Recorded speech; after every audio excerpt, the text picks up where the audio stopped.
Okay, so our next appetizer that we're going to be making is a cheese ball. You can buy these in the store already made, but again, just like with anything you buy in the store, you don't exactly know how long it's been sitting around. And this way, you at least know that it's fresh. It's relatively easy to make, and kind of, I feel like it impresses people.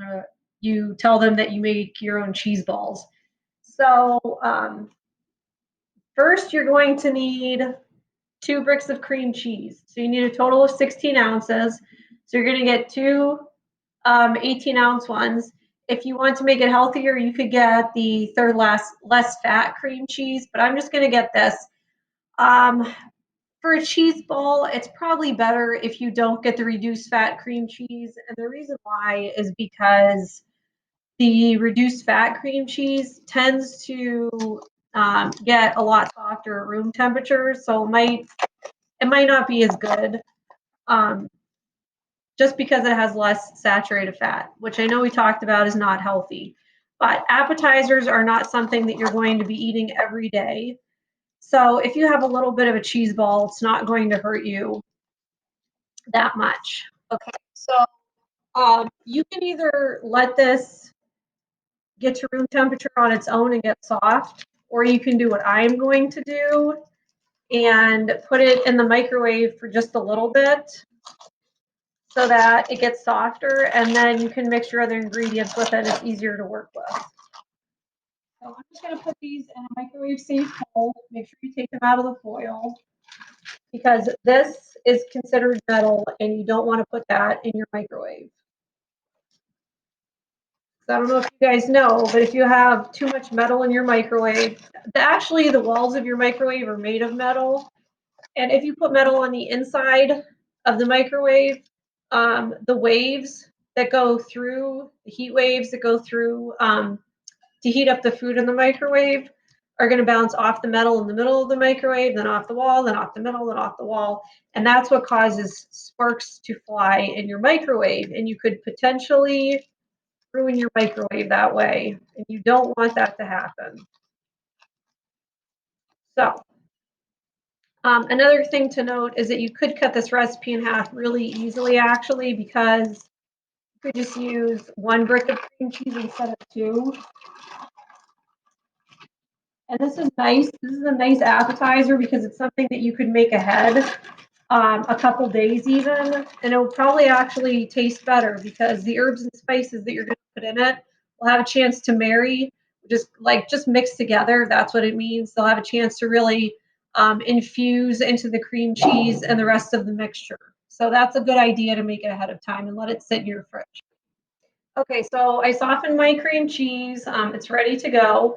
So I'm going to transfer it from my microwave safe glass bowl into my metal bowl because it's bigger and it makes it easier to mix things together in a big bowl rather than a small one where you don't have to worry about things spilling over the side.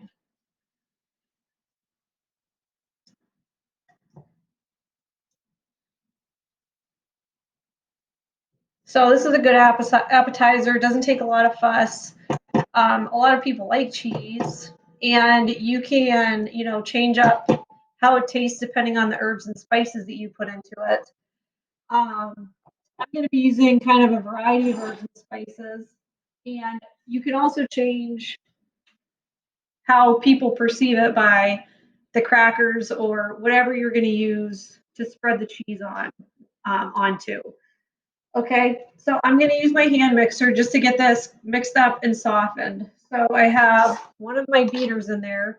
Notice that it's not plugged in yet, right? You never want to put the beaters in when it's plugged in. So make sure that those are locked in place. And I'm going to plug it in. And make this nice and soft.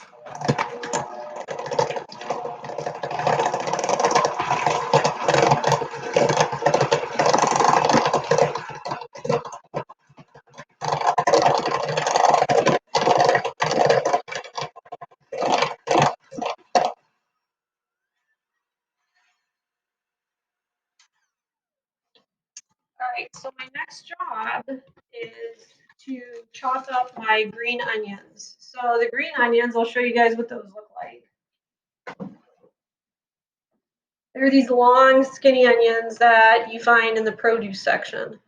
Usually they're sold in a bunch. So usually they come with like 4 or 5, 6, depending on how big they are. The first thing you want to do is wash them off, and then we're going to chop them up, and they're actually going to go right into the cheese ball. Okay, so just like before when we were chopping things up, make sure you're holding your knife correctly, right? So I have my thumb on one side, my forefinger on the other side of the blade, and I have a nice firm grip on my handle. All right, so you guys can see how I'm holding it the other way, just like that. With any vegetable, pretty much, you're going to want to, if you have 2 ends that you can't cut off, you're going to want to cut them off. So if you guys look, I'm going to cut this end off with these little furry things on it, and then I'm going to cut these off.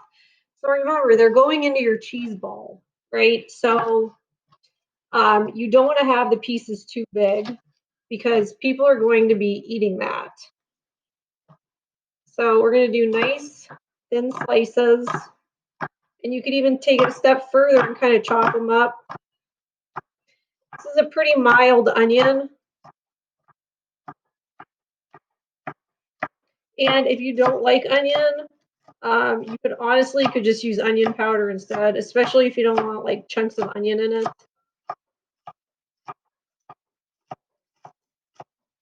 So I know I don't like a lot of onion and stuff, so I'm probably not going to actually use both of these.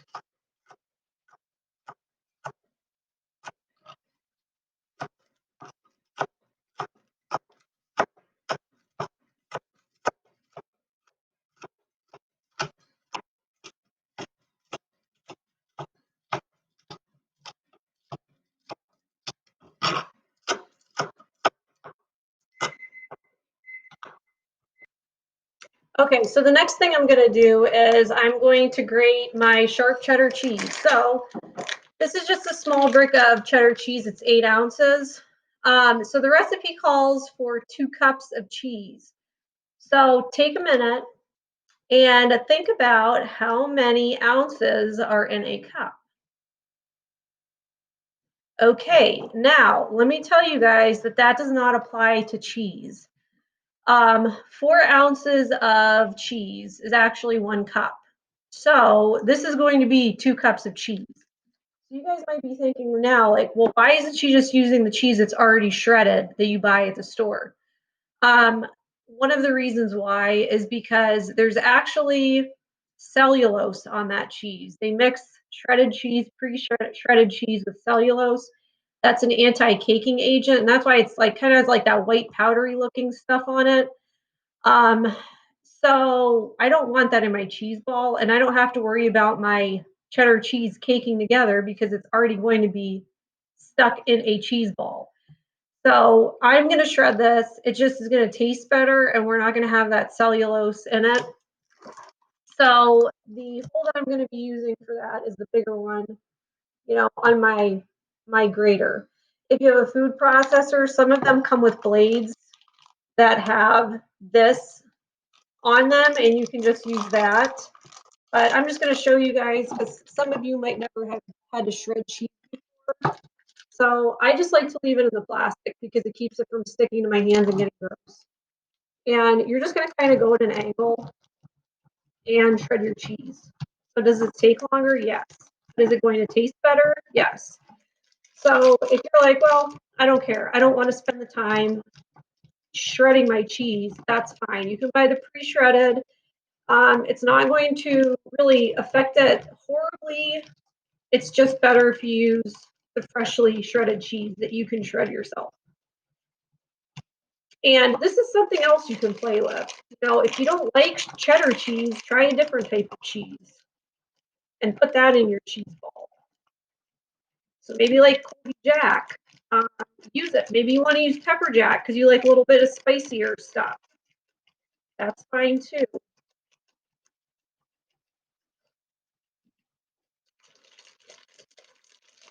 Be careful with your grater that you don't get your hands too close to the holes because then you'll end up grating your skin, which I have actually done before when I was younger because I wasn't paying attention. Okay, so I'm going to get rid of that wrapper now.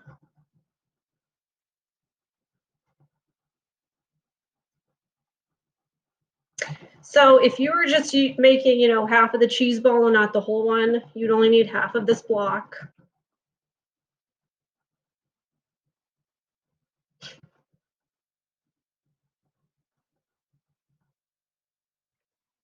Okay, so I have my cheese grated.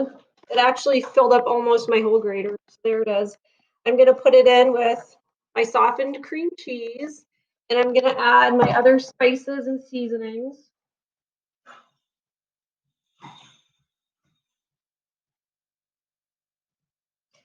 So in goes my cheddar cheese, 2 cups. I decided to just use the green part of my green onion because it's milder than the white part, and I was able to chop it up pretty fine, so people aren't going to end up with like huge chunks of onions. That's gross, and it makes your breath smell. So here's my 2 green onions. We're going to go right in there. Set that in there.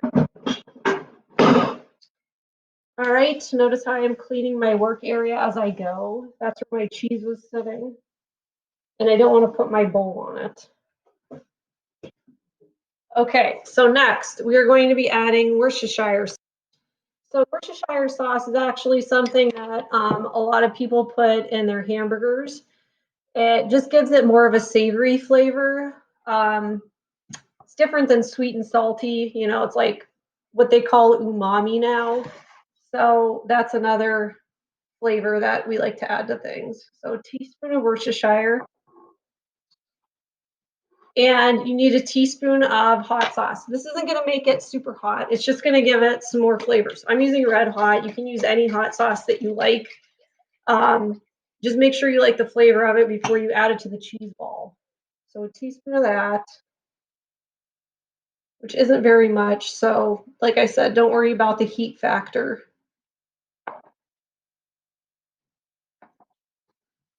All right, we're going to need a teaspoon of dried parsley flakes. Okay, so I added my parsley when you guys were on pause because I actually had to open up another thing of parsley and then I ended up spilling it on the floor. So the next thing that I'm going to add is half a teaspoon of garlic powder. So remember, if you have something like this, you're just going to take the top off. They snap right off because you don't want to have to try to shake that into a spoon like that, where you could just, dip it in there and measure it out easily. So half a teaspoon of garlic powder, half a teaspoon of dried oregano leaves, which is an herb, right? It's leafy and green, so it's an herb.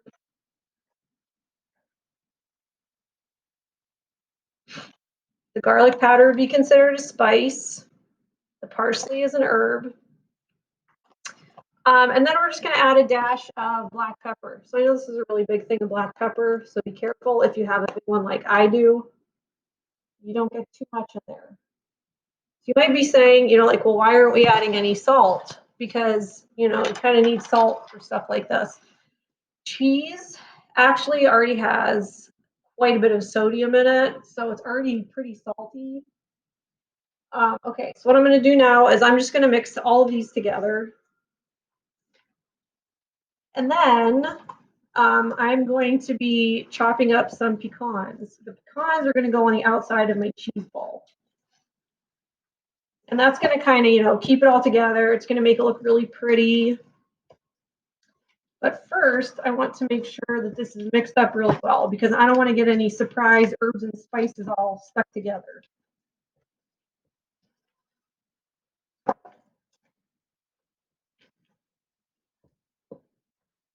Okay, so I have it all mixed together. I'll show you guys. It looks like that.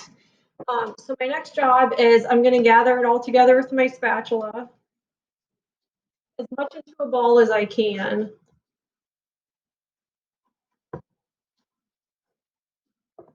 And then I'm going to grease my hands because I'm going to form it the rest of the way with my hands, and I don't want it sticking to my hands because it's pretty sticky right now. Another thing that you could do would be to put this in the fridge for a little bit and let it harden before you start forming it with your hands. Because the colder it is, the less likely it is to stick to your hands. Okay, so I have my cooking spray over here.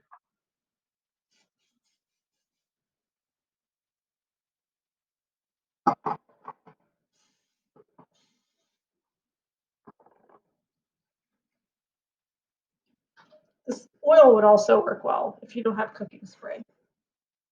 Okay, so I'm just gathering the cheese.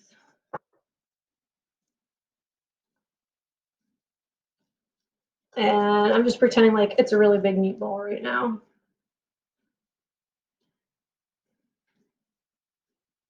Try to get it nice and smooth.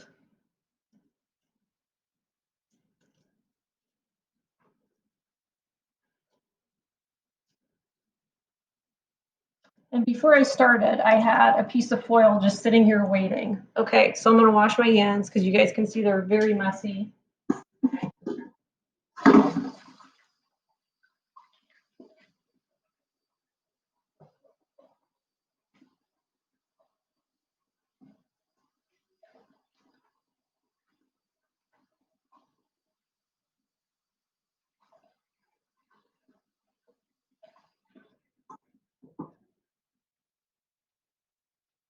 So the next thing I'm gonna do is chop up some pecans. You want them finely chopped. So you have a couple ways you can do this. Pecans aren't a super hard nut. So you could put them in a bag and use a rolling pin, roll them, kind of smash them up. You could use a pounder, like you pound meat with. You could use that to chop them up. You could use a knife. I actually have a chopper that I'm going to be using, but all of those other options are really good if you don't have a chopper. Okay, so I need 2/3 of a cup. There's actually a measurement of this. The whole thing is 1 cup.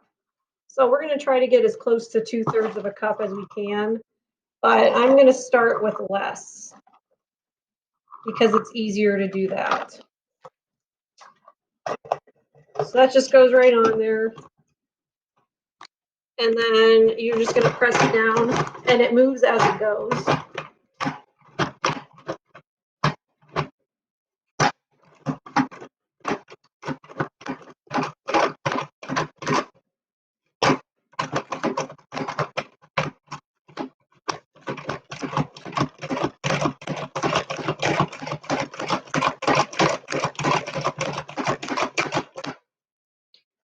So you want to make sure this is pretty fine because you have to remember that people are going to be spreading this on crackers, which are thin, they break easily.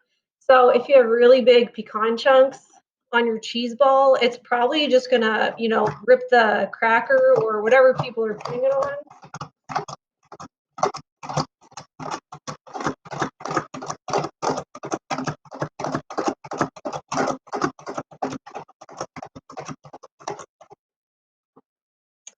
Okay, so that's actually that's perfect. Okay, so if you guys can see that. That's pretty finely ground or chopped up. So now I'm just going to kind of sprinkle it over top of my cheese ball and press it onto there. And it's going to keep it, from being sticky also. So this looks like, so this is a 1/2 cup right now. So we're probably going to need a little bit more.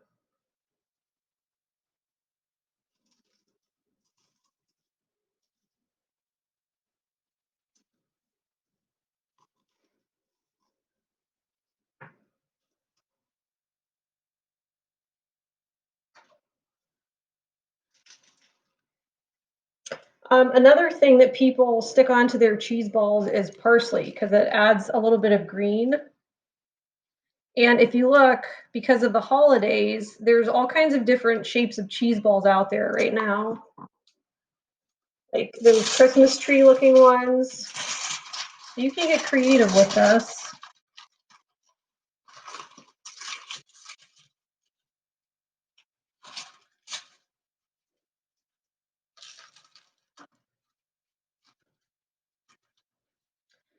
When I'm done with this, I'm going to wrap it in plastic wrap and I'm going to put it in the refrigerator because I want it to get nice and firm. And then all you're going to do to serve this could be placed in the middle of a plate. And you could just have a ring of crackers, whatever type of crackers, or a couple different types around it with, like a little knife, little small butter knife or cheese spreader that people can use to dip into it and spread on their crackers. But that's it. Pretty fancy looking. It didn't take me very long. And I know it's fresh for my guests. Okay, so like I said, you can cut this in half because this is a pretty big cheese ball. So think about making this for your family for a special dinner you guys have coming up. If you're celebrating the Christmas holiday or any other holiday, it's a nice addition as you wait for a big meal to be prepared.